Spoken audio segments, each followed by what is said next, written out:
then have the VAT come into place. That is part of the proposed finance bill that has actually shaken the country and divided even members of parliament this evening. All right. The VAT, if it comes into effect, is that all petroleum products are going to be subject to a 16% VAT. Those are the consequences of the finance bill if adopted. But first things first, here are tonight's highlights. Top on Prime Edition.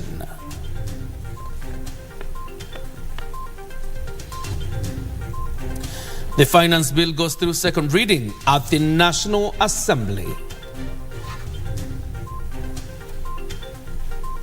Wiki ijayo watapitisha hiyo finance bill, sio? Watapitisha, sio? Hiyo itakuwa ni parapanda. Azimio leader Raila Odinga threatens resumption of protests over the adoption of the finance bill.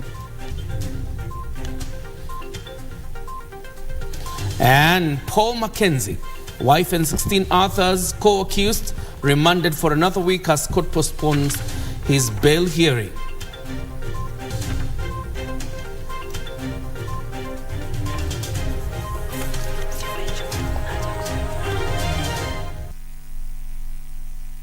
And of course, the Azimio la Umoja wa Kenyan legislators forced a division when that matter came up to the discussion. Obviously, after acclamation, they forced a division. The result was 176 against 81. Kamche Menza is on that story. It will be coming your way in a bit. Let's move this forward. Now, we focus on politics, where Azimio leader Raila Odinga has threatened mass demonstration next week if Parliament adopts the controversial Finance Bill 2023. Speaking in Toy Market, Kibra, the ODM leader stated that despite minor changes done to the bill still has many grey areas that ought to be scrapped off altogether. He said that instead of seeking to cure what ails the economy, the bill adds more taxes to the already struggling citizenry. Abdiaziz Hashim has that report. Waheshimiwa na tuombe, ewe Mwenyezi Mungu. As legislators from both sides of the political divide tried to outdo each other at the floor of the August House over the Finance Bill 2023. A few kilometers away was the Azimio leader Raila Odinga rallying Kenyans to reject the bill in its entirety. There must be a national dialogue to discuss and to agree so that we will put infrastructure in place. Kwa hivyo sisi tumesema hiyo tumepinga. Speaking at Toy Market in Kibera, the ODM leader further threatened mass demonstration next week if Parliament adopts the finance bill. Wiki ijayo watapitisha hiyo finance bill, sio? Watapitisha, sio? Hiyo itakuwa ni parapanda. The opposition chief stated the changes done to the bill were too insignificant to ease the burden of the cost of living on Kenyans. Katiba inasema ya kwamba wananchi ndio number one. Wao ni wako sovereign. Wako na haki ya kuchagua na kunyakua vile uwezo. Mimi niliingia leo nikaenda parliament, tumejaribu kupingana nao, wanataka kupitisha bili kwa nguvu. Raila had also tasked the Azimio wing in the National Assembly led by Minority Leader Opiyo Wandayi to ensure the bill does not see the light of day. Abdiaziz Hashim for Prime Edition.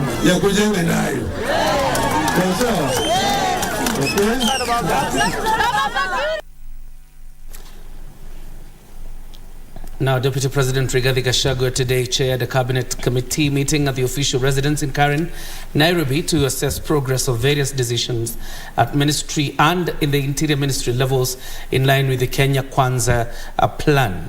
This as the Kenya Kwanza government believes in continuous consultations aimed at flagging issues of priority and gaps for timely interventions. The meeting comes at a time the legislators are discussing the government-sponsored finance bill, of course, which has been adopted in the second reading. It has been tabled today in the National Assembly, of course, paving way for the Treasury Cabinet Secretary Njuguna Ndung'u to present the budget estimates for approval by legislators.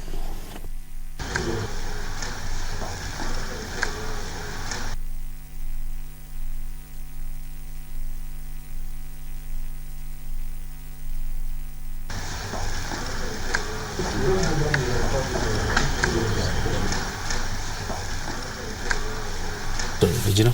Indeed. Now, Azimio la Umoja One Kenya legislators forced a division into the contentious Finance Bill 2023, but the Kenya Kwanza faction managed to carry the day with 176 votes against 81 out of 257 votes cast. In the vote that was arrived at after a whole day heated debate on Wednesday, the opposition has maintained that the bill remains contentious and that the new taxation is overburdening Kenyans, while Kenya Kwanza, on the other hand, holds that the taxes are necessary if the country is to make progress in reviving the economy and spurring growth for development. Now, the bill will be subjected to the Committee of the Whole House that will consider amendments by members, a process set to take place next week. All the honorable members who may be upstanding. Can the bars be drawn? Hawa wabunge tuacheni ubinafsi kwa mara ya kwanza, tufikirie hawa wananchi. Ni lazima tujinyime, ni lazima tujiadhibu ili tuweze kukomboa hawa wa Kenya. Leo unataka kupinga mswada, leo unataka kupinga bill kwa sababu ya kutafuta umaarufu, siasa za populism. Tunataka siasa za kukomboa taifa hili. You set out increase VAT on fuel and petroleum products from 8 to 16%. You essentially mean that life, the cost of living is going to skyrocket automatically. And then you go ahead and remove tax on aircraft, choppers and spare parts for equipment that are only bought or accessed by the who is who, by the very rich in this country. When you tell us that you want Kenyans to feel pain now, I don't know, they'll go to heaven soon now, start enjoying themselves. It reminds me of Shakahola, Mr. Speaker. That is what the people of Shakahola told people. They told them, sell all your assets, come to us, starve and suffer in pain, then die and see heaven. Mr. Speaker, we do not want our hustlers to die. We will speak for them. They are suffering enough, Mr. Speaker. We started off with issue of housing. We came up with contribution. We moved from contribution. We made it a levy.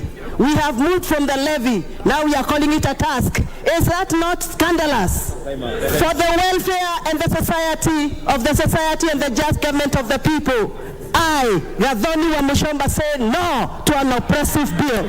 To quote the honorable member from Githongori, for the welfare of society and the just government of the people, we are here to make hard decisions because leadership calls for us to make hard decisions. Finance bill is one hard decision that if we make today, we shall be proud many years down the line. Ingekuwa vyema badala kupunguza ushuru wa nyumba wangepunguza ushuru wa mafuta, gharama ya maisha ingefanya nini? Ingeshuka chini. Lakini angalia ule bodaboda ambaye alikuwa akizungumziwa, na kama ni ahadi, serikali hii imeahidi vya kutosha, na kama ni kulaumu pia imelaumu vya kutosha. Kile tunachotaka sahihi ni kuhakikisha gharama ya maisha inarudi chini. But the question we should be asking ourselves are questions on accountability, are questions on austerity measures, are questions on how do we fight corruption, so that together we are able to raise them. And that is why we saw in our budget that we are allocating money to go to the sectors like agriculture, so that we are able to increase production. Collecting and taxing the citizens is not a bad thing, but it's not the right time for the people to be taxed. I wish I came with a pay slip of a teacher. These people are serving so many loans, Mr. Speaker. We are adding for them a housing levy of 1.5. How are they going to pay? Ask yourself, what element of the Committee of Supply did you challenge yesterday in the Committee of Supply? None. You are telling us to borrow. How do we borrow? To what extent can this country borrow? Do you want us to go to Ghana way? I do not understand how a government that says that already there's a problem insists on increasing the overall budget from 3.3 trillion, which it was in the previous year, to 3.67 trillion. If you admit there is no money, what is the principle? If you have no money, you cut your coat according to size.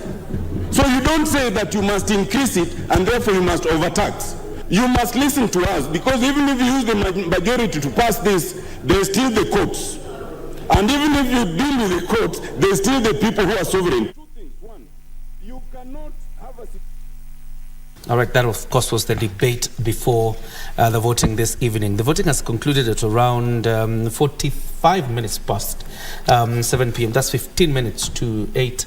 And 171 against 81, and that sends it to the third reading. Now, moving forward, Paul Mackenzie, his wife Rhoda Maweu, and 16 other co-accused will continue to languish in remand for another week after the court postponed his bail hearing case. No, this comes as two of his lawyers recused themselves from the case, accusing the state of frustrating their efforts to defend their client. Regina Karisa with details of the woes that continue to plague the controversial cleric.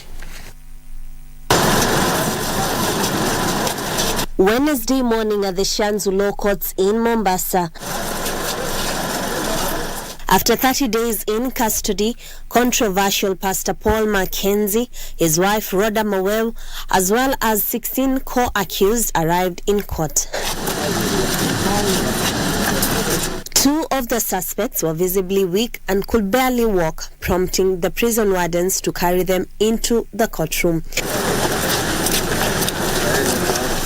Inside the courtroom, one of the suspects could hardly heed to the judge's roll call, a set of affairs that triggered debate among the learned friends. Your Honor, I walked into the cells during the break, and now we have around 5 of them lying on the floor, unable to move. So the situation is very dire. We are asking the court to take judicial notice, but if we don't act today and now, the next time it will not be about him standing. As Mr. Jami has said, we may be seeking burial permits. I've just confirmed, we're just having some bouts of diarrhea. Imodium and flagyl can just bring you to life.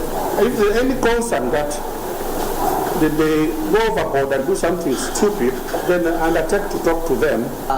Wamekubali kwamba wanaweza kucooperate lakini wasitolewe cells. An attempt by prosecution to expedite the bail hearing case and move to the formal hearing of the case did not go down well with Mackenzie's defense team. We oppose that we are not ready to proceed with either of the application. Let us be given time to respond. These are 30 suspects. Let us put our responses. Let us come here, argue on the both sides. These people is like they are condemned and hard. The Office of the Director of Public Prosecution, in moving for a fast-tracking of the case, argued some of the suspects had been on a hunger strike since the 4th of June, claims that were dismissed by Mackenzie's defense team. I have observed that some of the respondents appear unwell and weak. It is not really clear why they are in that state. However, I direct that the respondents who are visibly weak and frail be escorted to hospital for examination and treatment. And I further direct that medical reports on the said respondents be presented to court on the next date. Mackenzie's legal team will request an additional 1 week to reply to the urgent application by the DPP to move to the hearing of the case. However, two of Mackenzie's lawyers, George Kariuki and Elisha Komora, recused themselves from the case, accusing the state of frustrating their work. These as 15 bodies were exhumed on Wednesday from Shakahola Forest, bringing the total number of recovered bodies to 318. One follower of controversial preacher Paul Mackenzie was also arrested. Juni Karisa Mbele from Mombasa County. You know what shocks me is that a few weeks ago, Paul Mackenzie was standing on those rails and was complaining that police are starving him.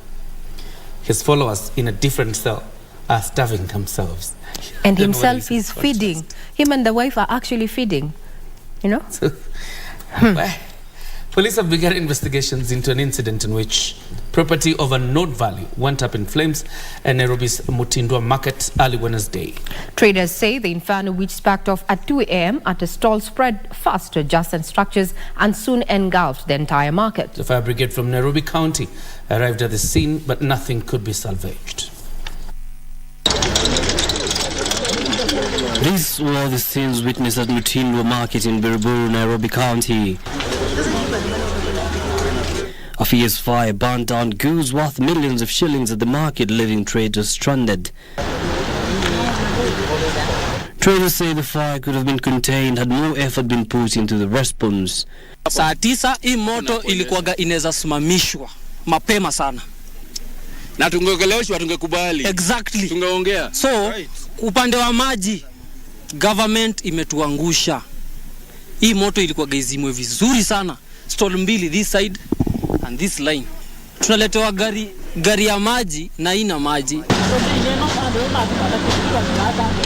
Embakasi West Member of Parliament Mark Mwinji, who visited the markets, called for speedy probe into the inferno in Charlton in Nairobi County Assembly to debate the recent fire incidents that have been occurring in various markets within the county.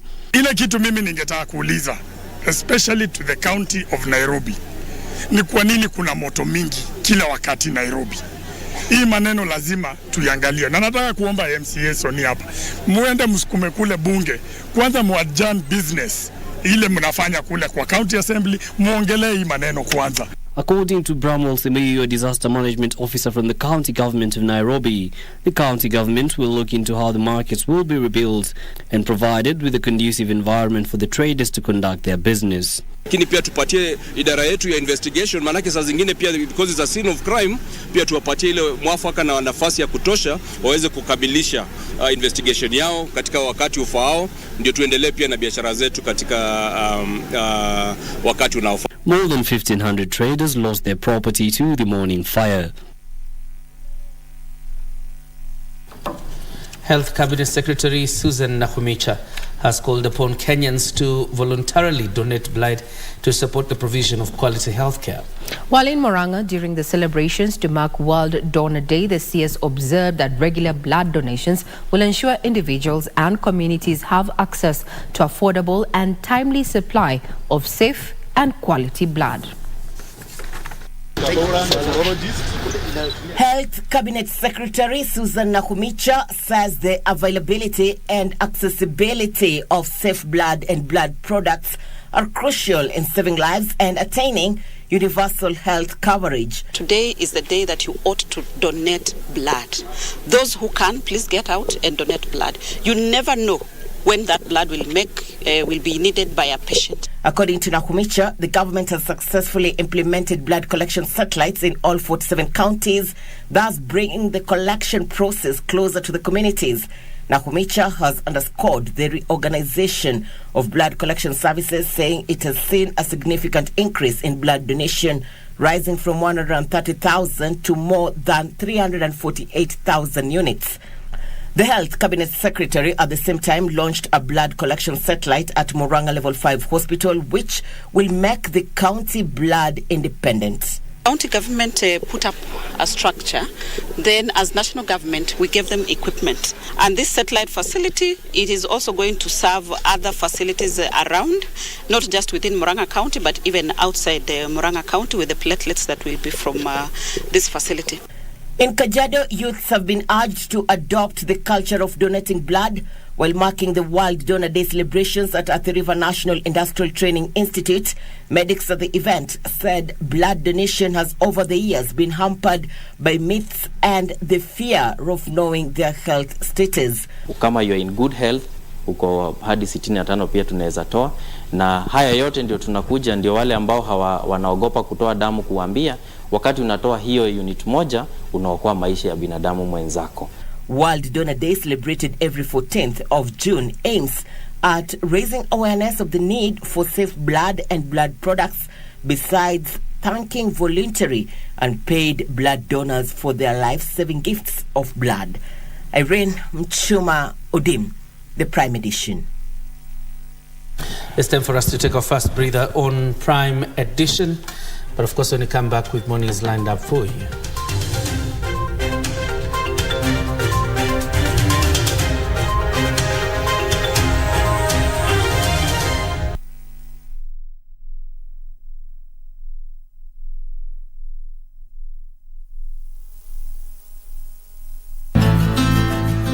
The Engineers Board of Kenya is a statutory body established with the mandate of regulating, setting standards, and registration of engineers and engineering consulting firms. The board, together with its stakeholders, will host the 4th Engineering Partnership Convention EPC 2023 from 14th to 16th June 2023 at Sawela Lodge in Naivasha. The theme of the convention is Transforming Kenya's Economy, Engineers' Contribution to Development, and aims to bring together policymakers, industry experts, academics, researchers, and Kenyan engineers. This event will be presided over by His Excellency President William Ruto. To register, visit www.events.ebk.go.ke/booking. Engineers Board of Kenya, enhancing professionalism. KBC is the official media.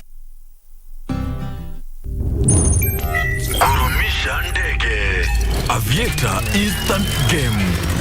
Be a daring pilot and earn by how much high you can lift the plane. The higher you fly, the higher your win. The sky is the limit. Mozart Bet.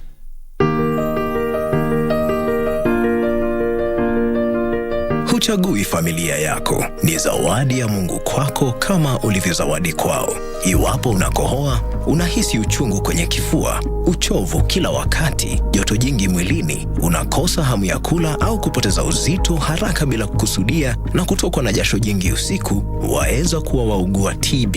Nenda hospitalini ukapimwe. Ikibainika ya kwamba ni TB, utapewa dawa na ukimeza vizuri daktari utapona. TB yaweza kuangamiza jamii yako. Bila malipo katika hospitali zote za serikali.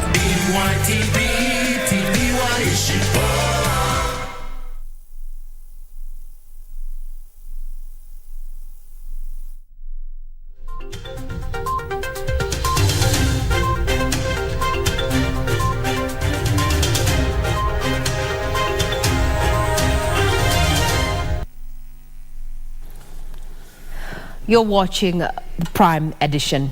Now, the Second Lady Pastor Dorcas Gashagua has urged prisoners to reform in order to ease their transition back to the society upon their release. Speaking during a tour of Kiambu Prison on Wednesday morning, Pastor Dorcas encouraged the inmates, noting that life offers second chances beyond the prison walls. Her sentiments were echoed by Deputy Commissioner Kenya Prisons in charge of Central Region, Florence Omondi. Yenu si ati tu mutoke huku mupige kura, nataka mutoke huku mpate kazi, muboreshe maisha yenu, muwe na familia na mupate tudokas twingi. Let us not feel discouraged because we are locked up. Let's know one thing, that we are free people, and even in a free country. And when you are here, please do not do that which would cause you to come here.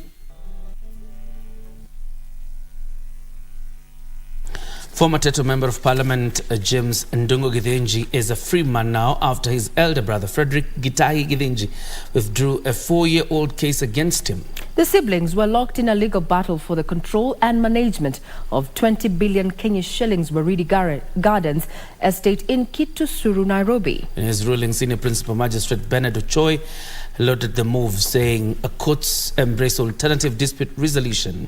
For this and more, from the corridors of justice.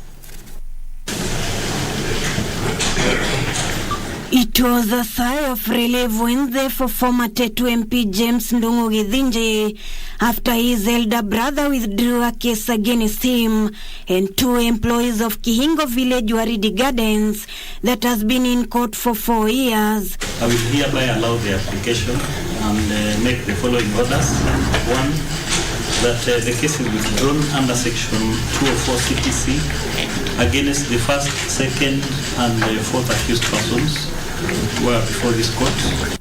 The case was terminated under warrant of arrest issued against Shadrack Ouma Ongoji, who had been charged alongside the accused but absconded court proceedings. And Michael Masharenjiri, alias DJ Brownskin, will remain in police custody after Milimani Chief Magistrate Lucas Onyina declined to summon the DCI to respond to an ongoing case on the same filed at the Makadara court. I'm trying to extract that so that we know where we fall, because in Makadara we've been referred to this court, we are being referred to Makadara. His lawyers wanted the court to make a ruling on whether the case will be heard at Makadara or Milimani courts. Nobody has disobeyed any order issued by this court. Issues relating to the matter at Makadara law courts will be raised there, because that is where the file in which the orders were issued is. Brownskin will know the fate of his pre-bail on Thursday. Meanwhile, the High Court has stopped the construction of skyscrapers on a 40.7-acre piece of land alleged to have been irregularly allocated to 10 developers following a case filed by over 5,000 tenants of Juja Road Estate. Justice Edward Wamboto suspended the construction pending determination of a case filed on February 2023. The case will be mentioned on June 16 for further directions. Elsewhere, the hearing of a murder case of an Isli businessman Abdi Fatah Hassan continued, with investigation officer Alan Otieno providing more evidence to the court. Mohamed Farah Mahadi is accused of stabbing to death the deceased and also threatening the son of the deceased. The hearing of more witnesses is set to be on 12th July 2023. Ruth Wamboy reporting for Prime Edition. A family in Athiru, Gaiti, within Igembe Central Sub-County in Meru County, is seeking justice for their 13-year-old who it claims was hacked by a neighbor due to what they attribute to a land dispute. According to the father's boy, James Mweti, his son was hospitalized for 1 month due to the injuries he sustained from the attack. The victim, Alfred Mwiti, narrated how he was attacked by the said suspect just outside their home compound as he was heading to school, cutting him severely for no apparent reason. His father said though the suspect was arrested and is in custody, his family lives in fear after some prominent people made plans to bail the suspect from custody. Kuna matajiri mmoja, wawili, watatu wanataka kulipa bond ndio yule atoke. Na wasiwasi ya hii familia ni kuwa wakati yule mhalifu atatoka, wao hawatakuwa na haki, hawatapata uzingizi, maisha yao ni hafifu, hawana kitu. Elsewhere, a young man died at a construction site in Nairobi's Isli Estate after allegedly falling from the 3rd floor of a building under construction. Residents claim that the National Construction Authority halted the construction of the building weeks ago, but the contractor ignored the directive. They further claimed around 4 people have lost their lives since the construction of the building commenced. Kama serikali ile engineer na ile ya watu walishiki aisimamishe nyumba. Sio nini mtu amekuwa bure ofi. Sio mzuri. Meanwhile, a family in Wakalia village in Embu County is mourning the death of their 70-year-old mother by unknown assailants. The son, Rafael Gumbi, said Tuesday's attack by criminals was the second in recent weeks. He said he had left his mother at home and went to the shop only to come back and find her lying motionless in a pool of blood. Sasa nilipoenda kwa soko nikakaakaa, ilikuwa ni mwendo wa saa 1 kurundi, nikapata ile gate imefunguliwa. Sasa nikajiuliza kwani mama ameenda wapi na mbuzi bado ziko kwa kichaka. Sasa nikapita nikaangalia mbuzi, nikaona bado zimefungwa. Sasa ni baada ya kuitana kabisa. Sasa niliporudi nikaona ile nyumba imefunguliwa kidogo. Sasa ndiposa nikafungua, nikaona mama amekatakata. Beatrice Gatonyengetich, Prime Edition. The Office of the Data Protection Commissioner has warned Kenyans against giving their personal data to individuals little known to them. Speaking during a forum in Mombasa, ODPC representatives regretted the rise in cases of Kenyans being duped through such schemes. Under the theme Data Yangu Jukumu Langu, the Office of Data Protection held a forum in Mombasa to sensitize the locals on the need to protect their personal information. Employers were faulted for not ensuring confidentiality when handling data belonging to their employees. One employee Whether you have a turnover of 100,000 per year, you have to register. Employees were faulted for not ensuring confidentiality when handling data belonging to their employees. Begin to understand the obligations under the Data Protection Act and embark on compliance with the Act. Kenyans were urged to be more vigilant when processing high-risk activities containing large scale of their personal data. It is our responsibility to know that we have a responsibility to protect the data of the people that we collect. That is the most important aspect why we are here today. Maybe money was withdrawn from your M-Pesa or maybe from your bank as well. You have the right to request this information from them to give you the bank statements, the M-Pesa statements for whatever reason. That is your right. Victor Nyongesa from Kakamega narrated his ordeal at the hands of data fraudsters. Juzi nimepata tena message nyingine kwamba mtoto wako amevunjika, lete shilingi 10,000 tumpeleke hospitali, anatokwa damu kabisa. His tribulations drew queries on what the ODPC was doing to avert such incidents and punish the culprits. Hii information yote to make it safe inaenda server gani? With the rise of cases of Kenyans being duped by individuals purporting to be having their personal details, the Office of Data Protection Commission and other agencies have a daunting task in dealing decisively with such unscrupulous individuals who want to reap where they have not sown. Timothy Kipnoso reporting from Mombasa County. Meanwhile, my colleague Nancy Okware was covering a similar event at Baringo County. Well, thank you so much, Timothy Kipnuso from the coastal county of Mombasa. And indeed, the team from the Office of the Data Protection Commissioner was in Baringo County, sensitizing members of the public on personal data privacy. At a similar public sensitization forum on data protection in Kabarnet, participants benefited from immediate response to their concerns on data protection. What change are we going to see as Kenyan citizens in terms of a consequence of the act that will then ensure protection of citizens? Here too, the risk of personal data being accessed by third parties drew a lot of concern. You will access government services digitally, and that will entail people going to the various platforms, keying in their various information, and if people are not sure where their data is going, it will now mean that they will shy away from getting government services. I encourage you to embrace and to be passionate, champion for secure environment for personal data to help us comply and build trust among the people whom we serve. Members of the public were urged to be vigilant when sharing their data to avoid falling prey to fraudsters. When your data is being collected, there should be a time frame within which the controller will stay with your data. So essentially, if it is going out of place, they need to tell you, is it 6 months, 3 months, or 1 year? At its nationwide sensitization campaign, the ODPC is urging data handlers to be wary of the 5 million shillings penalty for breaching data privacy. Kama mtu amefile complaint and they do the investigation, first wanapatia kitu enforcement notice where wanataka kuambia before tukufanyia anything, kuna mahali fulani haufanyi vizuri, wanakupatia time ya kuweza kurekebisha, si ndio? Urekebishe. So hiyo tumekuja kwanza na hiyo soft approach. Tunamguide, tumeonyesha that fix hapa na hapa. Lakini sasa hiyo 21 days ikiisha, alafu tunapata tena wenyewe wewe unaendelea tu kuharibu data ya watu. That's when we find you. Nancy Okware reporting from Baringo County. State corporations have been encouraged to increase their corporate social responsibility budgets to enhance tree planting and growing exercises in line with the 15 billion tree agenda by the head of state, Dr. William Ruto.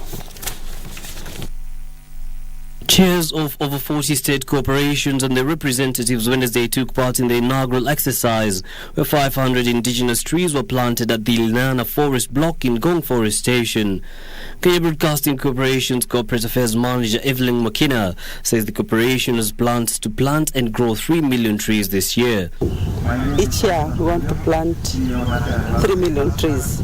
So we have started planting. We launched the exercise in the month of April, which was launched at Limuru, our transmission station. We have been undergoing a lot of drought season because of deforestation, and doing the initiative, I'm sure we are going to cover more of our land with forest. And planting trees, maintaining our waters is a way of contributing to our economy. Each and every time you find time, there is a space, make sure that you plant a tree, because it's only through planting of trees that we can overcome the climate change. And a section of 2017 post-election violence victims from Migori County is still seeking justice of alleged police brutality after 5 years of waiting. Vile tumekuwa tukilia tangu huo wakati wote, waweze angalau kutupatia hata kitu kidogo ili tuweze kufuta nayo machozi. In Kajiado, security teams have urged locals in the area to work with the police and follow the law to ensure justice against livestock thieves. Kwa sababu uchunguzi wetu umepaanisha wazi ya kwamba wale wanaibia mifuko na wafanyakazi wao, wengine ni watoto wao, wengine ni watu wako ambao wanachulikana.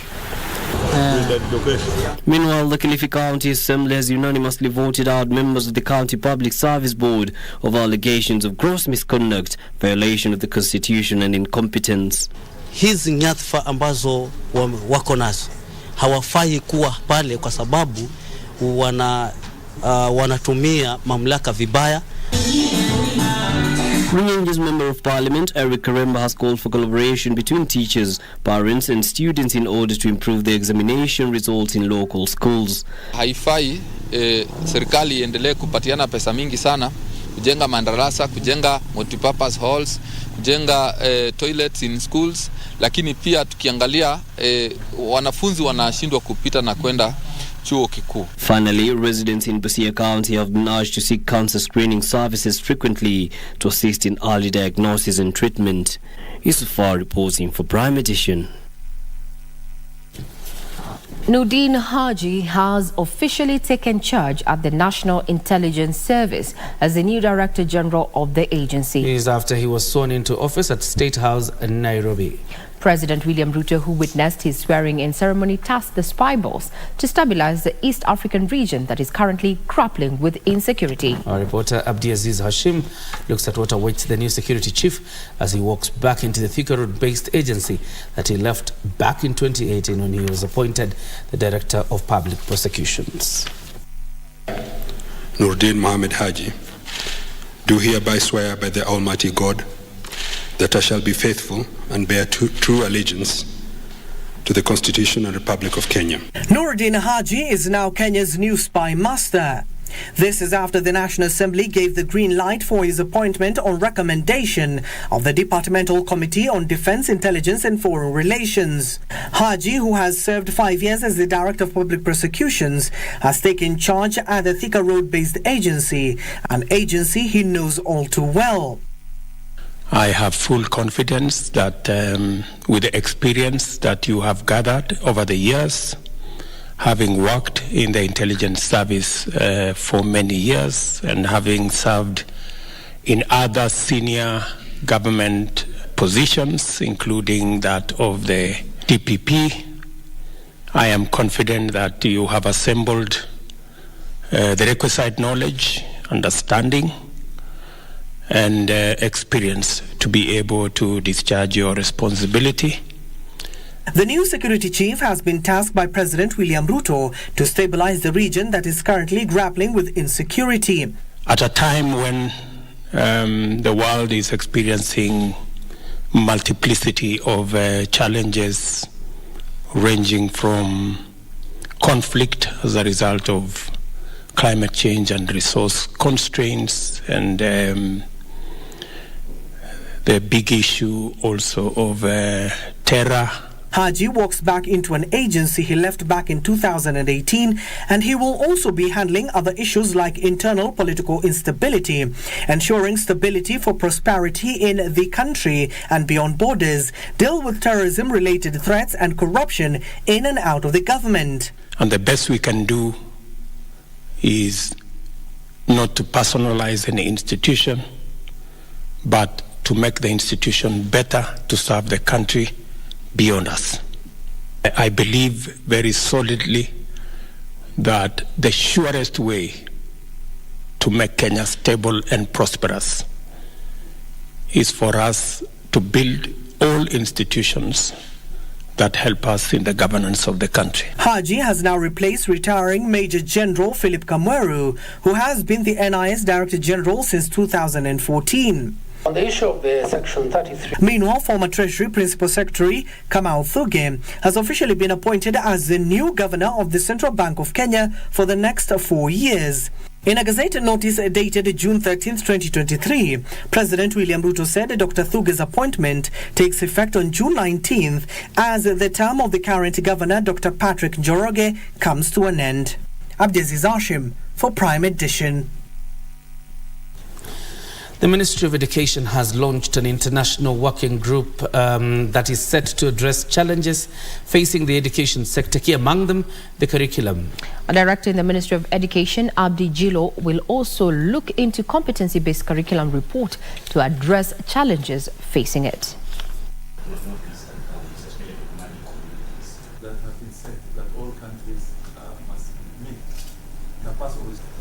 Curriculum is a subset of education. Curriculum is part of education, and so the evidence that will generate also will inform, curriculum development. It will assist in all spheres of education. So it's just a question of looking at the challenges that we have in the sector, and those challenges, be they curriculum related, be they issues to do with curriculum development or curriculum implementation or new learning methods, or and so on. Well, once the report is released for the Presidential Working Party report is released, then it will be a public document. So it will be available to all the citizens in this country, and all of it will be a public document. Our first topic, by default, of course, was learning recovery and catch-up. The theme of accelerated education because of the pandemic, not only but especially, and that has been evolving over the past year. And we are exactly now in the process with the Director General's technical committee members of deciding the new topics based on current challenges that are.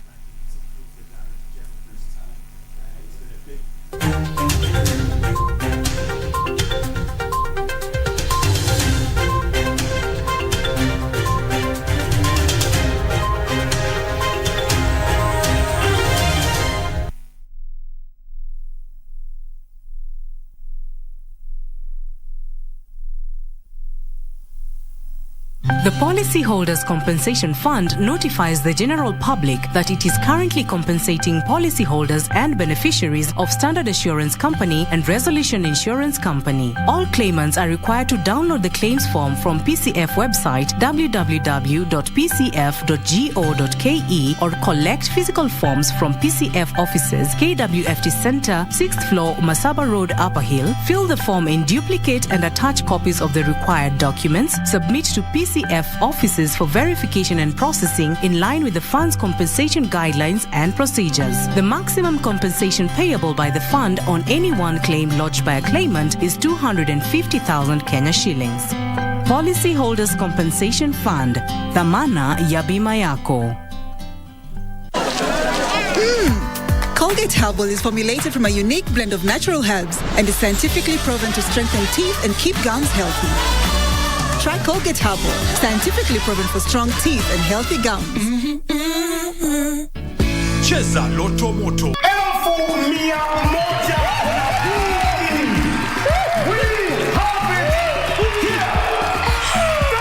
Kwa majina naitwa Alex Odur, natoka Kamulu. Na show leo imekuwa poa. Nilikuja na confidence nikijua naenda kuwin. Na nimewin 100,000 hizi hapa.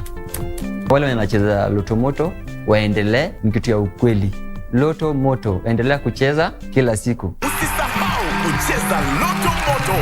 Shinda milioni 2 kila siku kwenye M-Pesa. Chagua lipa na M-Pesa. Paybill number weka 757070. Account number andika neno Loto. Weka kiwango chochote cha pesa kuanzia shilingi 50 hadi 2000. Lipa kisha subiri draw. Welcome to East Africa. This is Safari Rally Kenya. The WRC Safari Rally set for June 22nd to June 25th in Naivasha. This year's event, the 7th leg of the WRC calendar, consisting of 19 stages, will see drivers, among them defending champion and series leader Khalid Vanpera, battle in what's considered as the toughest rally in the world. KBC Channel 1 will bring the action to your living room, where a total of only 5 stages will be broadcast live on KBC Channel 1 and the Shakedown exclusive on our Facebook page.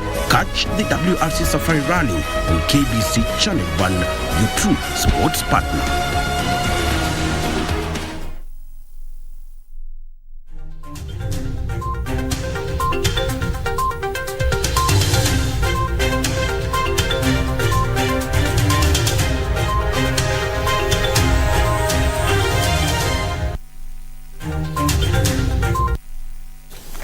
Good evening. You're still watching a Prime Edition. Now, the Kenya National Commission on Human Rights and the Intersex Persons Implementation Coordination Committee now say once the Intersex Persons Bill of 2023 is enacted into law, it will help cure the identity crisis that befalls intersex persons in the country. The two entities held a public participation forum in Isiolo to seek views from the public regarding the bill that seeks to have intersex persons recognized in law as a third gender marker. During the Isiolo Public Engagement Forum, Gloria Lunga, who is an intersex person working with the Kenya National Commission on Human Rights, noted the suffering intersex persons undergo as there is no provision that parents and government can use to identify them for registration of birth purposes, school enrollment, and even marriage. Ile changamoto ambazo intersex persons wanapitia, moja ni wanapozaliwa kunakuwa na mkanganyiko baida kati ya wazazi, madaktari, wajui huyu mtoto ni wa kike ama ni wa kiume. Anapoendelea kukua, wazazi pia wajua namlea kama nani. Mzazi anataka alelewe kama msichana, mzazi mwingine anataka alelewe kama mvulana. Anapoenda shuleni, anaangaliwa na wanafunzi wenzake. Pia wako na mzongo wa mawazo, manake wanashindwa mbona wao walizaliwa hivyo. Wanajiuliza maswali, wanauliza wazazi wao maswali. Society nataka kujua wewe ni nani. Sheikh Dabaso Ali, a cleric in Isiolo, lauded the move by the stakeholders, calling for more engagement with Kenyans at grassroots level so that they are supported to avoid stigma and discrimination. Tumefurahi sana, ni kazi mzuri sana, lakini iendelee mpaka mashinani tafadhali, kwa sababu watoto wengi wanafichwa huko. Hapa ni town na mtu anaweza kujulikana, lakini huko kuna wengi wanafichwa, hata disabilities wengi wanafichwa. Josephat Njue, a member of the Intersex Persons Implementation Coordination Committee, said the public participation forums have already been held in 25 counties, with the team expected to conclude the exercise in the next 2 weeks. So kwa hiyo committee, kitu ya kwanza tunafanya ni kuona ya kwamba haki za wanaozaliwa wakiwa huntha zinaangaliwa. Sheria ambayo itasaidia wale ambao tunasema ni wanahuntha ama intersex persons waweze kuwa wanajumuika kimaisha kama wale watoto wengine, kuanzia ule umri mdogo hata wakati wanabalehe, na pia wakati wanakuwa ni wazazi ama wanatafuta ajira na kadhalika. Tunanuia kulinda haki zao, tunanuia kuwatafutia nafasi ambazo katika jamii ambapo hawabaguliwi na mambo kadhalika.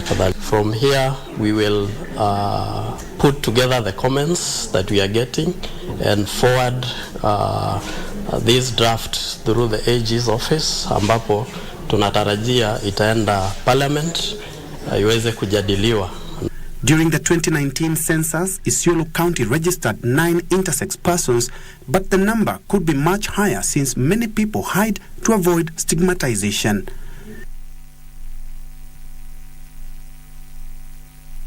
The National Gender and Equality Commission wants the East African Legislative Assembly Member of Parliament David Ole Sankok to apologize to women over derogatory remarks he made when marketing his hotel online. NGEC chairperson Dr. Joyce Mutinda says the offensive statement is tantamount to promoting a rape culture at his premises. Mutinda now wants hospitality industry regulators to further investigate activities at the hotel. According to the Gender Commission, Sankok's action highlights the need for stringent regulations governing similar establishments.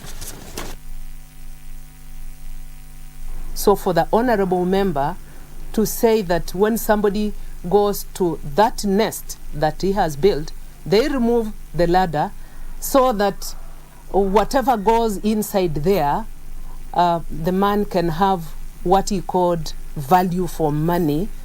We don't understand that as a commission, and we condemn this. That is not language from a leader. Ole Sankok should come up, talk to Kenyan women and ladies, at the same time apologize to them, because it is unbecoming of him. And if that doesn't happen, we will sit as a commission and look at our law and do that which we are expected to do.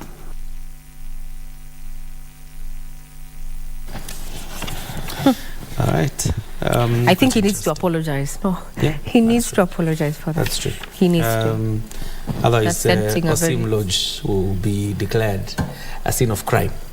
Indeed. Anyway, let's move this forward. The Kenya film industry has experienced a tremendous growth in recent years. Local film producers have continued to up their game to exploit the opportunities they are in through productions that tell African stories. This week in cinemas and theatre, we focus on a film screening event that created an open forum where people enjoyed such films.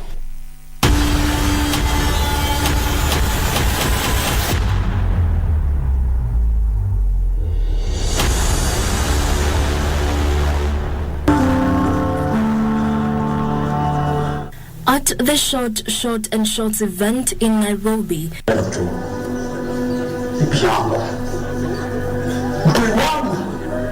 here members of the public stream in to watch curated short African films and at the same time enjoy some fun activities while at it, all thanks to DocuBox, an East African documentary film fund. This year during the Mzalendo edition, in line with celebrating 60 years of Kenya's independence, under action of the Queen, Her Majesty, you and your people must now pay homage. Wakamba Forever, Itifaki, Millet and Act of Love were among the films that were screened at the event. We first of all try to look at films that are made by local filmmakers. We shall look at the quality of the film, the themes that they have, but at the same time trying to imagine that this film can actually get into a festival and be able to create a buzz.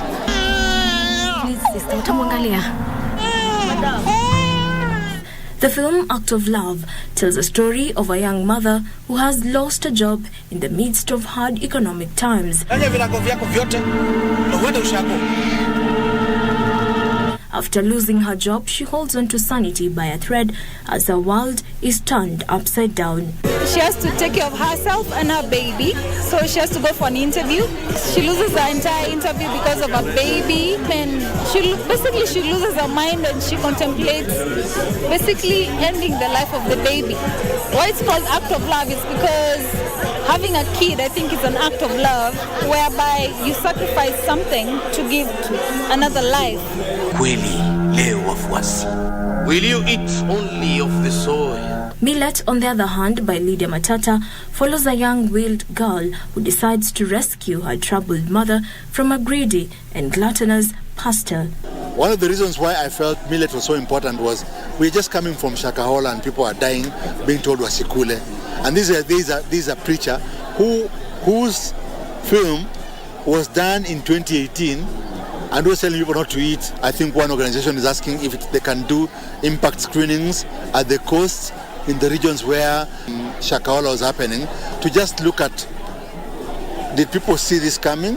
Have they watched this kind of films? Did they know that people had written about this kind of films and how can they be used to reduce that kind of thing.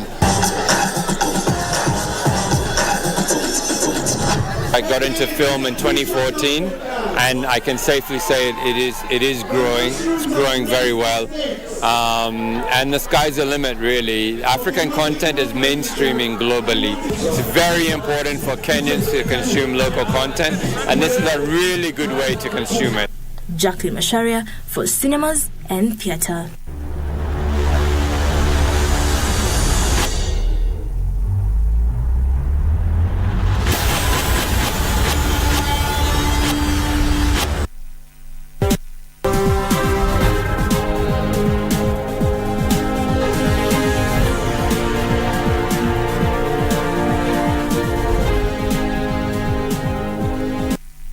To business, the Energy and Petroleum Regulatory Authority has lowered the retail price of a litre of super petrol by 66 cents. Diesel reduces by 1 shilling and 12 cents, while the pump price of a litre of kerosene has been increased by 35 cents. The Energy and Petroleum Regulatory Authority says the landed cost of imported super petrol reduced by 1.09%. Diesel decreased by 84 basis points, while kerosene was at 83 basis points cheaper. In addition, the shilling weakened by 1.75% against the dollar to 141 shillings and 39 cents. We'll keep you updated about the fuel prices in our subsequent bulletins. Now we cross over to matters budget, where the National Treasury Cabinet Secretary Professor Njuguna Ndung'u is expected to deliver the 3.6 trillion shillings 2023-2024 budget statement in Parliament on Thursday, amid mixed reactions by Kenyans over the proposals. This will be the first budget for the Kenya Kwanza administration that has prioritized 5 pillars under the bottom-up economic transformation agenda. The ayes 176, the nays 81. The debate on the proposals in the budget estimates for the financial year 2023-2024 transitioned into the night as members of Parliament on Wednesday sought to vote on the proposals ahead of the budget reading tomorrow afternoon. As a committee, we listen to the members of the public, and I want to encourage the House. It will be a serious issue, Mr. Speaker, to pretend that we want the status quo to remain, yet at the same time we want changes. We have had a mention that Kenya is not highly taxed because I think, I don't know, Tunisia, Morocco, they are taxed more, their tax to GDP is higher. How do you compare Kenya with some of those countries? The average salary in Tunisia is 176,000 a month. Average salary in South Africa is 187,000 a month. Average salary in Morocco is 263,000 shillings a month. The average salary of a Kenyan is 22,000 shillings. How do you compare night and day? And I invite you to look at clause 8D. The national government is only to do the housing policy. So when you are bringing the question of housing and you're introducing the tax, you're actually amending the constitution through the back door. And it also means then that this bill should go to the Senate, because the Senate must have a role in anything that affects the counties. When members of Parliament rise on their seats, telling people that housing matter is not necessary, it is not a necessity, when we all know that it is important to have food, yes. It is important to have clothing, yes. But it's also important to have shelter. And that is what this government is talking about. According to the National Assembly standing orders, the budget is set to be delivered not later than 3 p.m. on Thursday. This being the first budget under the Kenya Kwanza administration, Treasury CS Njuguna Ndung'u will be delivering the ambitious 3.6 trillion shillings budget to run President William Ruto's first-term administration, while maintaining a tough balancing act between debt servicing and supporting economic recovery. I would have expected, having heard the regime lament that they found empty coffers, I would have expected, and any first-year economics student will tell you, that the logical step the regime was rationalize the budget and cut off those areas that are not necessary. The housing levy, Mr. Speaker, is relevant in the room. Mr. Speaker, it is stupid, in fact, I don't know what I can describe, to beat a man for doing what you yourself proposed. The other side proposed this housing levy, Mr. Speaker. Now it's being implemented, and so the issue with the other side is not that they don't like housing. The issue they have is that someone else is implementing it. The way the bill is being proposed by the Finance Committee is making things worse for the Kenyans, and this makes it a very strong candidate for rejection. So on this basis, Honorable Speaker, this bill should be rejected so that we help Kenyans improve their lives. In the 2023-2024 budget, 1.5 trillion shillings will be set aside for recurrent expenditure. 718 billion shillings allocated to matters development. 986 billion shillings will go into debt payments. Under what has been termed as an ambitious budget, 385 billion shillings has been allocated to counties. The education sector gets the lion's share of the budget with an allocation of 604 billion shillings. For Prime Edition, I'm Gladys Mungai.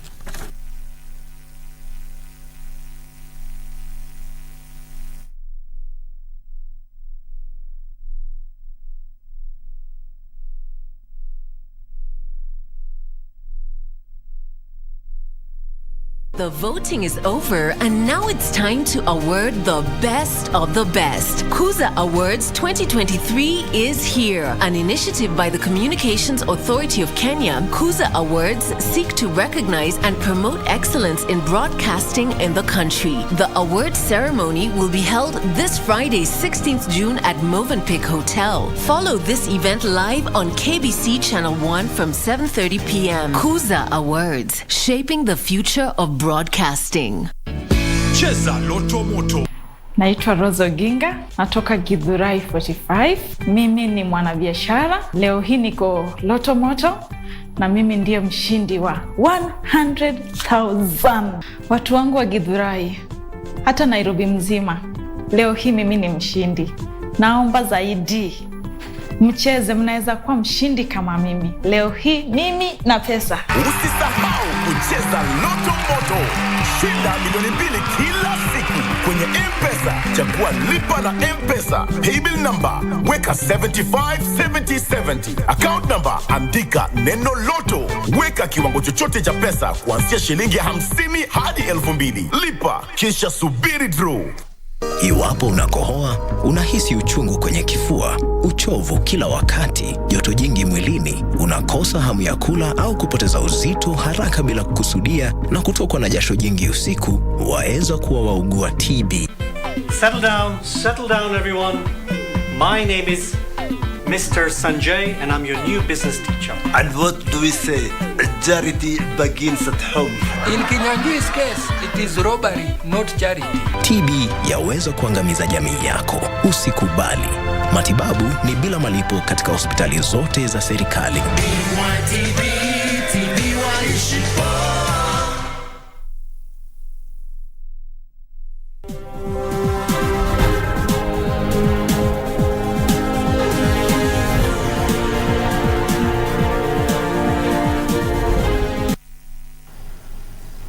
The proposed budget 2023-2024 is set to be presented in Parliament tomorrow, and members of the public are optimistic that the national budget to be read will unveil measures that will lower the cost of living. Those who spoke to KBC Channel 1 had mixed expectations, with some lauding the removal of tax on cooking gas as laid out in the Finance Bill 2023, while critics said the proposed increase on VAT on petroleum products from 8% to 16% will negatively impact on the cost of living.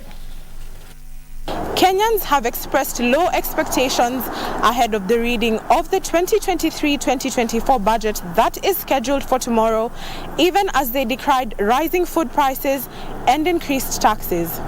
What I would love to see tomorrow, the budget committee is addressing, and especially the parliament, the reduction of the cost of living. That is number one. Then we want them to pump more money on education system. Because number one, you find, as we speak now, most of our children, they are not going to school. We have a problem with parents, with the economy of today. Most of the parents have not taken their children to school. The children are at home, and we want the government to pump most of the money into education sector. Kwa hivyo tunapoona kwamba hii mafuta bado inazidi kuongezwa, tunachangaa, tunashindwa tutaenda wapi. kwa sababu hata abiria tunaobeba ama wateja tunaobeba wamekuwa na ugumu sana, kwa sababu ukiambia mteja pesa ambazo unataka kumlipisha inakuwa ni ngumu kukulipa. Tunajua watatumia nguvu, watatumia kila kitu waipitishe, lakini mwananchi wa common wa kawaida watakuwa wametukosea sana. Swala la manyumba, kujenga manyumba, sisi hatulali nje. Na hii manifesto ya Ruto anapitisha ya kwamba kila kitu anatumia nguvu kupitisha, hii sio mzuri. Mimi nashukuru kwamba for the first time sahi sisi wa Kenya tunakuwa encouraged tuwe na saving culture. Nchi ambazo zimeendelea kama China wakiwa na deficit katika budget yao, wao hufanyaga internal borrowings kwa sababu institutions zao zimesave pesa ya kutosha. When you look at the budget proposal for the year 2023-24, it is excellent, it's perfect. Otherwise, budget proposal is a tool for the government to raise resources for the purposes of bettering the standard of living of its people. Naunga mkono. Kwa sababu gani? Kama ni mambo na house levy, itasaidia mtu wa chini. Ukiangalia maeneo ya Kibera, kama wanaweza jenga manyumba, itasaidia wakazi wa pale. Tunatarajia serikali akipitisha hii budget, yani hiyo gharama itashukisha chini.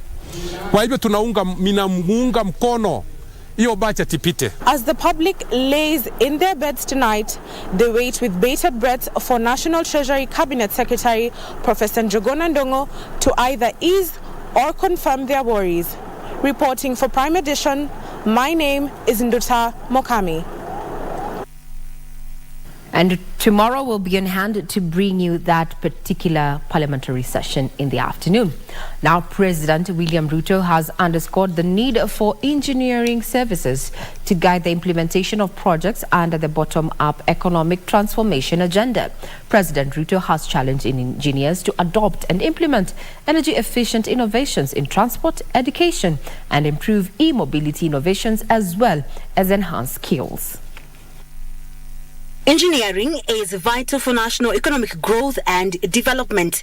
Speaking at the 4th Engineering Partnership Convention, President William Ruto has challenged engineers to step forward in the transformation of the country through innovations. That whole ecosystem around our housing plan, from quantity surveyors, structural engineers, all manner of professionals in between, we will need them to underwrite our plan on universal access to affordable housing. That is part of our agenda for the next 5 years. On the collapse of buildings that help weed out quacks and hold to account unethical engineers. All projects that are being undertaken, both by Government of Kenya or by even the private sector, that a portal will give us who the engineers, who the professionals are, so that we can hold them to account. I expect the engineers board to flag out the people who are not living in accordance with the provision of ethics of your profession. Ruto also commissioned the 4th cohort of the graduate internship program and further scaled up the program from enrollment of 120 to 500 trainees in the next financial year to address a shortage of professional engineers, currently at 7,000 engineers. There is always room for us to innovate. There is always room for us to be creative. And I want to encourage you to travel that route. To partner with us from out of the country, we will be strict to ensure that local partnership is adhered to and that professionals from the local level are not being given fringy jobs, Your Excellency. To deliver a high-quality engineering capacity, the government plans to establish the first Kenya School of Engineering. Kenya has over 3,000 professional engineers and over 32,000 graduates. But the plan is, through the Engineers Board of Kenya, is to have over 10,000 engineers by the year 2027. Now, the president has emphasized on the need for mentorship and training. Reporting from Naivasha, I'm Weri Mujenga. The government should channel more budgetary allocation for facilitation of the adoption of smart agriculture technologies and increase market access for smallholder farmers. Agra Country Manager John Masharia says about the 60 billion shillings earmarked for agriculture is not adequate given the impact it has on the economy. Agriculture contracted 1.6% last year, slowed by the worst drought in 4 decades experienced after recording another contraction of 0.4 in 2021.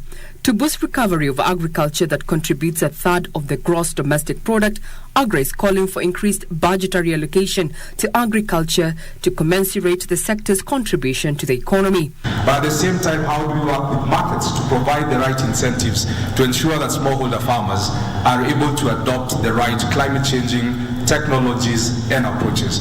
But at the same time, we need a better enabling environment to ensure that the private sector is able to thrive. Dr. Agnes says there is need to prioritize disease monitoring and enhance market access, digital services and access to climate smart technologies. So we need to be creative around how can we produce more with this and how can we bring back our rain. Maybe if we plant a lot of trees, our rains will come back. Even as we continue fighting to ensure that mitigation is happening. So this is a war that we must fight. And if you live in the agriculture sector, please keep asking yourself, what is it that you can do differently? They are also calling for adoption of inclusive policies to support smallholder farmers to increase output. Regina Manyara reporting for Prime Edition.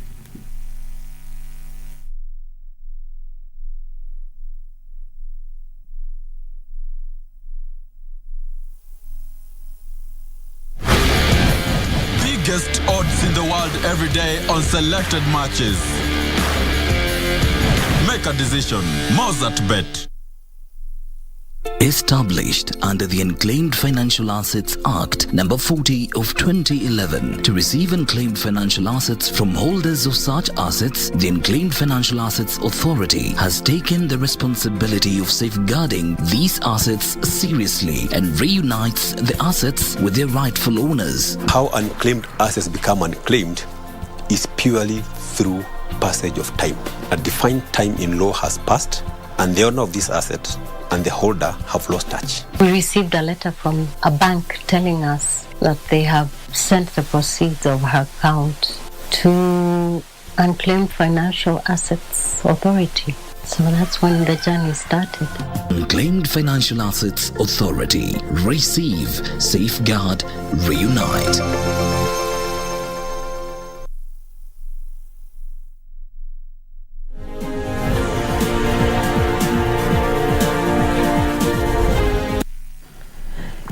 Kenya is among African countries with the highest levels of financial inclusion. However, there's a long way to achieve full financial inclusion. A report released by Remit Scope reveals that despite strong innovation, particularly in mobile money and competitive markets, the continent has the highest remittance prices in the world, and it has strong signs of innovation. Financial inclusion in Africa has seen significant growth, increasing from 20% in 2011 to 51% in 2021, largely driven by the ownership of mobile money accounts. The Remit Scope Africa Outcome Report shows that over $100 flows into Africa annually from its migrant workforce of over 40 million individuals worldwide. However, the cost of sending remittances to Africa remains high, with an average transfer fee of 8.85% for sending $200 last year. Remittances flows are also higher than foreign direct investment in almost every developing country. Half of these flows go to rural areas where poverty and hunger are concentrated and where remittances make the most difference to people's lives. Whereas here in Kenya, remittances have increased tenfold the last 15 years, reaching an all-time high or record of over $4 billion in 2022, which accounts for nearly 3.4% of our GDP.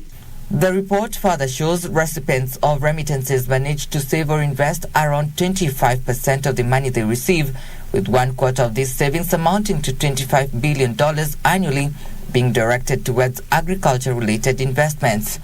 And remittances are also our highest foreign exchange earner, now surpassing tea, coffee, tourism, horticulture, all of our traditional forex earners. A key development challenges for all of us in this room is to maximize the impact of the projected $5 trillion in remittances to be received by families living in developing countries between now and 2030. Trevor Ngindo for Prime Edition. Well, that effectively puts a cap on matters business. Up next is John Jacob Kioria with the sports.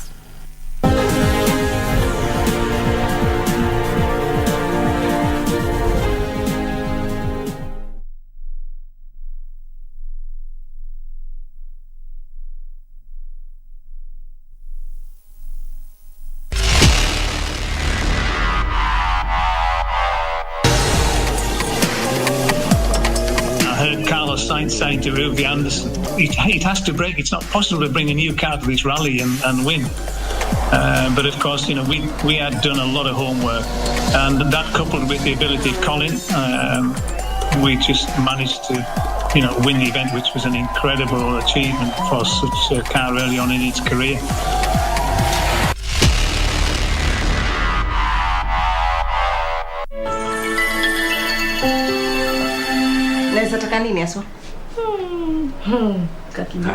Tutajuaje?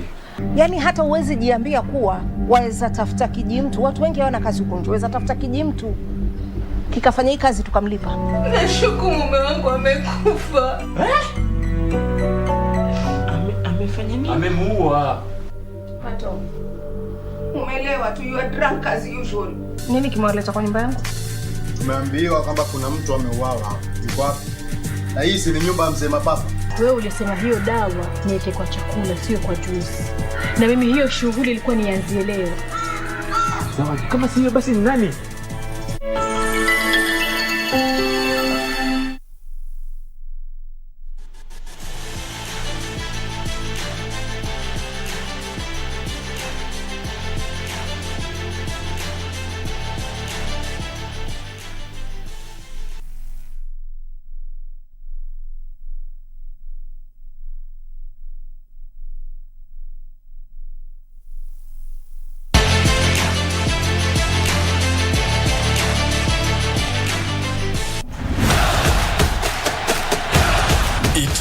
The cup with the golden ticket.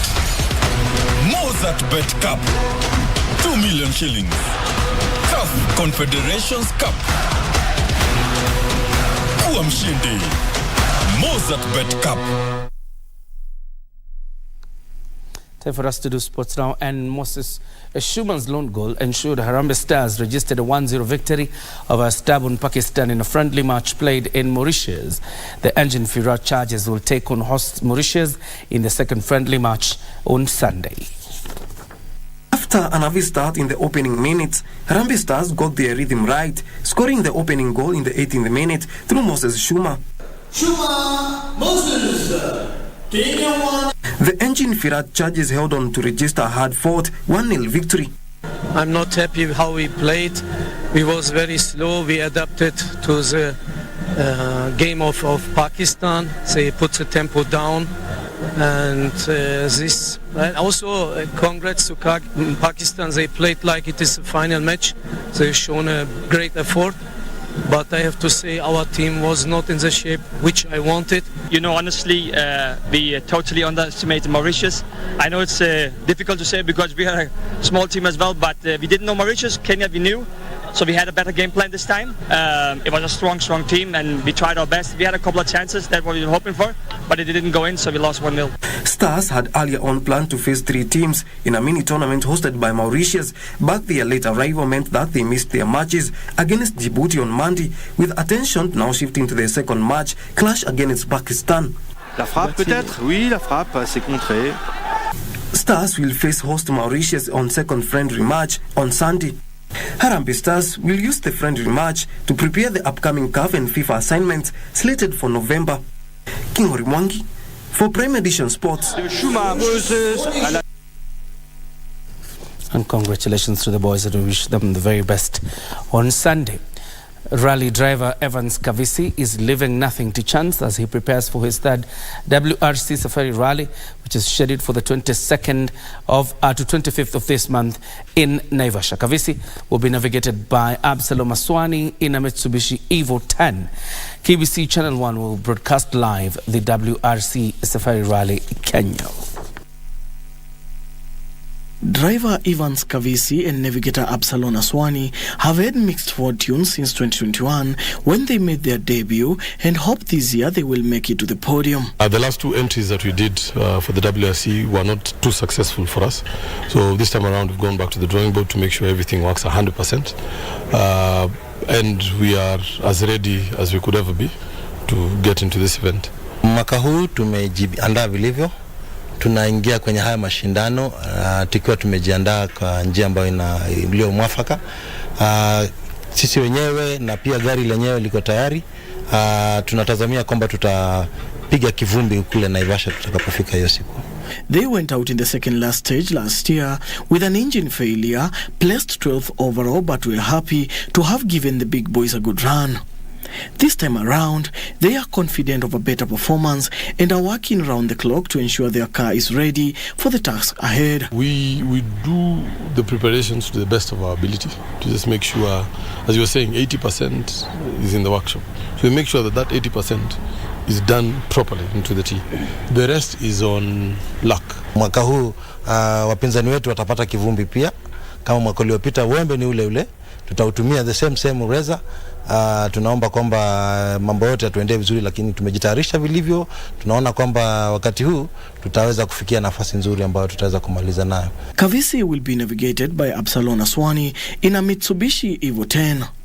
This year's edition of the WRC Safari Rally will be held from the 23rd to the 25th of June in Naivasha. KBC Channel 1 will broadcast live the WRC Safari Rally. For Prime Edition Sports, I'm Daniel Mwendwa. In the heart of Masaku, that is Machakos, a passionate football enthusiast named Sylvester Mutua had a burning desire to coach the sport he loved. However, he lacked the basic coaching skills needed to nurture young talents. Determined to make a difference, Coach Mutua seized a coaching opportunity initiated by Football Kenya Federation in 2016. Our reporter Sela Onyango gives us the journey of Sylvester Mutua, who is now the coach of Division 2 League side Scotlanders FC. Recognizing the importance of equipping grassroots coaches with the fundamental skills to train young boys and girls at the grassroots level, FKAF initiated a massive coaching course across all FKAF county branches. The courses were conducted free of charge, aiming to empower coaches like Sylvester Mutua. Coach Mutua emerged as one of the first beneficiaries of these coaching courses. Hiyo knowledge yote nimepata. Nimekuwa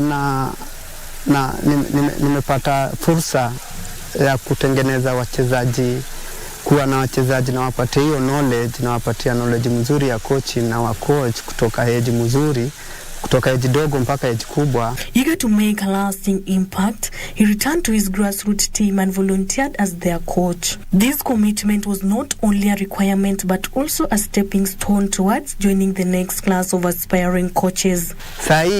Hii gym train over 6,000 coaches all over the country. Na hiyo inamaanisha nini? Hiyo inamaanisha kila pande ya Kenya kuna macoach kuna players wako huko wanaandoliwa na macoach wako trained. Mutua's dedication paid off as he skillfully guided his team, the Scotlanders FC, through various ranks, eventually reaching the Division 2 League. Kweli nisingekuwa na hiyo opportunity ya kusoma hizi coaches, singepata hiyo fursa ya kuandola watoto vizuri, ambapo unatengeneza product mzuri. Under tactician Mutua's tutelage, the Scotlanders FC has become a breeding ground for exceptional talent. Over time, several players from his team have moved to play for other clubs, a testament to the effectiveness of Mutua's coaching methods. Watoto venye watagrow wakipenda ball, na tutengeneze culture yetu kama wa Kenya Tuache kuonekana Kenya ni watu wa mbio sana. Hata ball Kenya kuna watu wengi wana talanta. Coach Mutua's journey in pursuit of excellence led him to enroll in the FKF Basic Advanced Coaching courses and subsequently the CAF C license. Sylvester Mutua's success story is an inspiration to aspiring coaches and young players throughout Kenya. In the next 5 to 10 years, niko sure tunaweza tengeneza timu nzuri ya national team inaenda mbali. With his dedication, passion and continuous pursuit of knowledge, he is reshaping football in Machakos and leaving a lasting legacy. Pia hiyo turudishe pale, to give back kwa watoto. At least tutengeneze future ball ya Kenya. Future ball ya Kenya itatengenezwa kutoka kwa hao watoto wadogo. Reporting for Prime Edition, I'm Sila Onyango. And finally, Britain's Andy Murray continued his fine form on grass after advancing to the second round of the Nottingham Open. A 36-year-old won the Surbiton Trophy on Sunday and continued his build-up to Wimbledon with a comfortable 6-3, 6-4 victory over Belgium's Horace Delorey. Three-time Grand Slam champion Murray claimed his first title on home soil since Wimbledon in 2016 with his win at Surbiton last week. He's ranked 44th in the world and is trying to secure a top 32 seeding for Wimbledon, which begins on July 3rd. Brighton's Liam Bronte and Arthur Ferry also won their opening matches. Ferry, 409th in the world, came back from a set down against American Steve Johnson to win 4-6, 6-3, 6-3 in a match that could not be finished on Monday because of rain. Bronte also fought back in his match, defeating Japan's Ryo Noguchi 5-7, 6-1, 6-2. And you feel that she does need to. In the women's event, Britain's Katie Butler, Harriet Haddad and Jody Buurej advanced, but defeating champions Beatriz Haddad Maia of Brazil was knocked out. And Haddad Maia is beginning to settle. It's time for us now to put a cap on the sport, but of course we'll be back on the other end of the set to wind up on Prime Edition.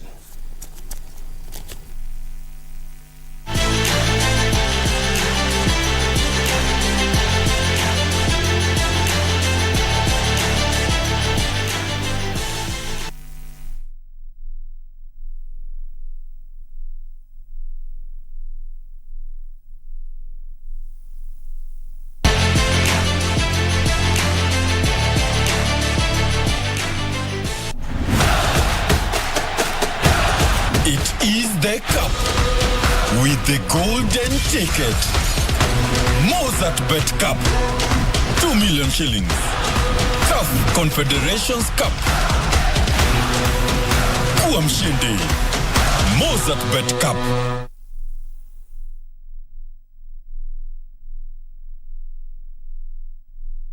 So tomorrow is a big day for the Kenya Kwanza administration, as the National Treasury Cabinet Secretary is going to be presenting the first budget for this particular administration that is currently pegged at 3.59 trillion shillings. We'll be waiting to see which areas are going to be the key beneficiaries of this particular fiscal policy paper. Bearing in mind that it was about 3.6 billion shillings, now to 3.5, that is 3.6 trillion.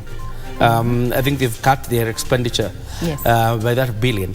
What remains to be seen is the aspect that 2.6 trillion is what the Kenya Revenue Authority is supposed to collect. Bearing in mind that they have not met the target in several years, even the Budget and Appropriations Committee accepts that 2.6 trillion is actually, it's a long shot and saying, too high.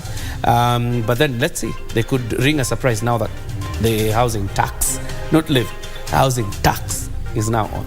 The question is, Should Wanjiku be expectant of this particular budget at a time when the cost of living is getting out of hand? And some of the views that we've already been getting in the course of this particular broadcast, there's one who's actually talked about what the rally is going to be happening, not about budget. I think Kenyans have a way of focusing on what is positive, and they're waiting to watch it on KBC Channel 1, the June 22nd to the 25th of this month. And KBC Channel 1 is going to be broadcasting 5 stages of the WRC. So if you're not going to be down in Naivasha, we'll take you there. Absolutely. And the budget is also live on KBC tomorrow. Indeed. The entire action from morning all the way up until when Njuguna Ndungu is done, and post-analysis after that.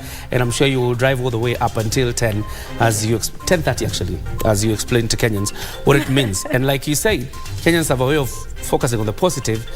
That budget is not all gloom.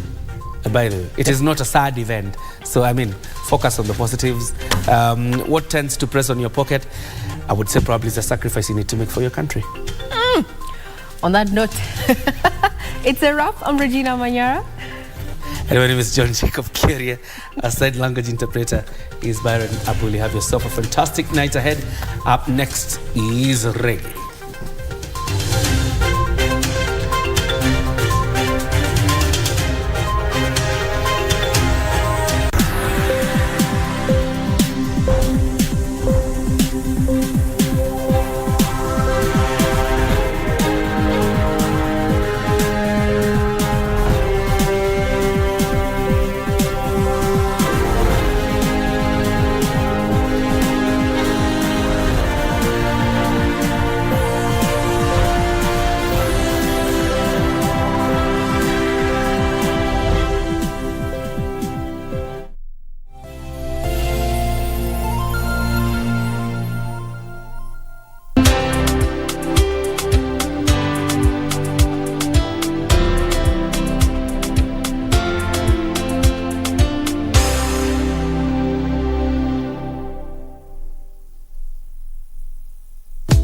Kenya Institute for Public